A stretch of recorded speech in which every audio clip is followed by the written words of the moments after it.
الحمد لله رب العالمين والصلاة والسلام على خير الخلق محمد وعلى آله وصحبه اجمعین۔ میرے اسلامی بھائیوں،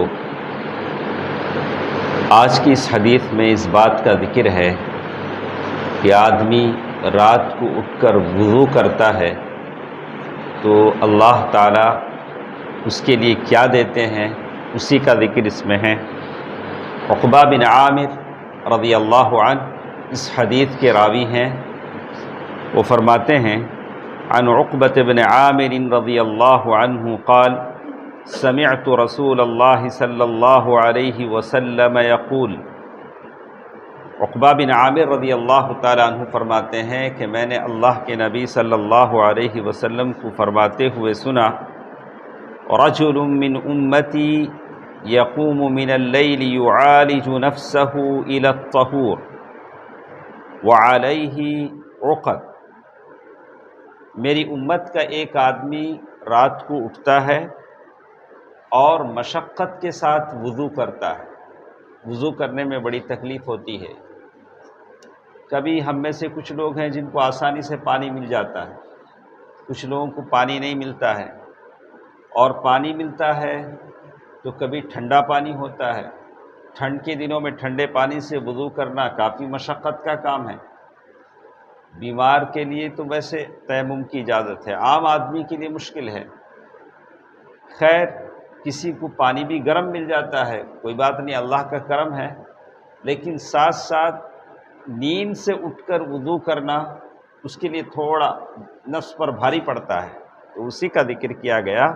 رجل من امتی یقوم من اللیل یعالج نفسہ الی الطہور وعلیہ عقد۔ اس کے جسم میں گھاٹی لگی ہوتی ہے، اس کے جسم میں گرہیں لگی ہوتی ہیں، جیسے ہم آپ لفظ میں کہتے ہیں گھاٹی ڈالنا، گھاٹی ڈالتے ہیں نائٹ، یعنی بڑے اس کے ساتھ۔ اللہ کے رسول صلی اللہ علیہ وسلم فرماتے ہیں کہ اس کے جسم میں گھاٹیاں لگی ہوتی ہیں۔ فَإِذَا وَضَّأَ يَدَيْهِ انْحَلَّتْ عُقْدَةٌ، جب وہ ہاتھ دھوتا ہے اور جب وضو بنانے لگتا ہے، ہاتھ دھوتا ہے تو ایک گھاٹی کھل جاتی ہے۔ وَإِذَا وَضَّأَ وَجْهَهُ انْحَلَّتْ عُقْدَةٌ، ہاتھ کے بعد جب وہ چہرہ دھونے لگتا ہے تو اور ایک گھاٹی کھل جاتی ہے۔ وَإِذَا مَسَحَ رَأْسَهُ انْحَلَّتْ عُقْدَةٌ، اور جب وہ اپنے سر کا مسح کرتا ہے تو اور ایک گھاٹی کھل جاتی ہے۔ وَإِذَا وَضَّأَ رِجْلَيْهِ انْحَلَّتْ عُقْدَةٌ، اور جب وہ اپنے پاؤں دھوتا ہے تو اور ایک گھاٹی کھل جاتی ہے۔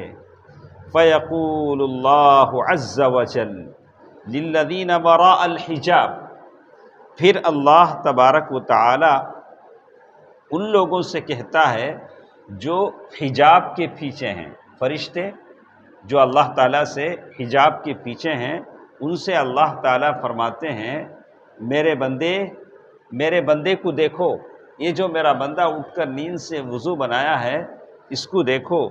کہتے ہیں انظروا الی عبدی ھذا یعالج نفسہ، میرے بندے کو دیکھو کہ اپنے آپ کو کیسے مشقت میں ڈال رہا ہے، کیسی تکلیف میں ڈال رہا ہے۔ کچی نیند سے اٹھا ہے، وضو بناتا ہے، کافی آپ سب لوگ وضو بناتے ہیں، ہم بھی بناتے ہیں، تھوڑا جسم کو کیا ہوتا ہے، تھوڑا بہت مشقت ہوتی ہے، ارے نیند سے اٹھنا، وضو بنانا۔ بولا کہ اللہ تعالیٰ فرشتوں سے کہتے ہیں کہ میرے بندے کو دیکھو اپنے آپ کو مشقت میں ڈالتا ہے، کیوں ڈالتا ہے، کیا مقصد اس کا ہے؟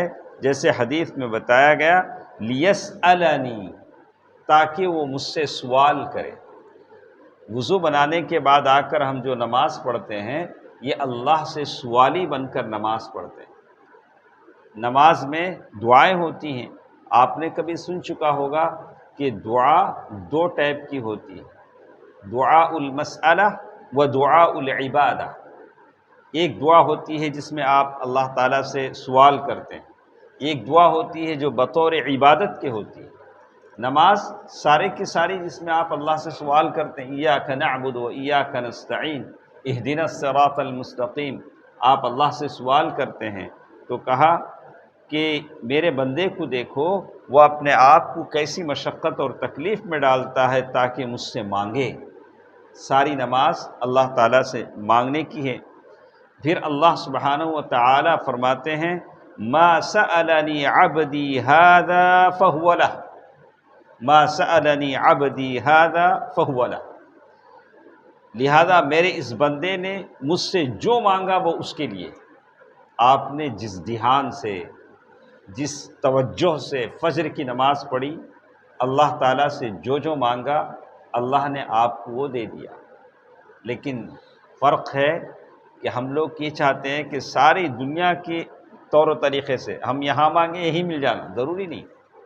آپ یہاں مانگے اللہ یہاں نہ دیں، جنت میں آپ کو دیں گے۔ دنیا تو کیسے بھی گزر جائے گی، اس سے اس کو ہرگز ٹیلی نہ کریں اتنی نمازیں پڑھتا ہوں، اتنا مانگتا ہوں، مجھے کچھ نہیں ملتا۔ اللہ دیتے ہیں، جتنا دنیا میں دینا چاہتے ہیں دیتے ہیں۔ جس کے دینے سے آپ بگڑ نہ جائیں، آپ کے اندر تکبر، عناد، فخر نہ آ جائے، اسی حساب سے آپ کو مجھے دیتے ہیں۔ تو کہا میرے اس بندے نے جو مجھ سے مانگا وہ اس کے لیے ہے، میرے اس بندے نے جو مجھ سے جو مانگا ہے اس کے لیے ہے۔ کہا ما سألنی عبدی ھذا فہو لہ، 2 مرتبہ اس میں حدیث میں ذکر کیا گیا کہ بندہ جو کچھ مانگتا ہے میں اسے دیتا ہوں۔ صحیح ابن حبان کی حدیث ہے، مسند احمد میں بھی ہے۔ حدیث بتاتی ہے کہ جو تکلیف، جو مشقت ہم وضو کرنے کے لیے، نماز کو آنے کے لیے برداشت کرتے ہیں، ان سب کا ریوارڈ، اجر اللہ تعالیٰ کے پاس ہے۔ اللہ تعالیٰ ہم سب کو اجر عظیم دے، آمین، اور ہماری عبادتوں کو قبول فرمائے، آمین۔ والسلام علیکم ورحمۃ اللہ وبرکاتہ۔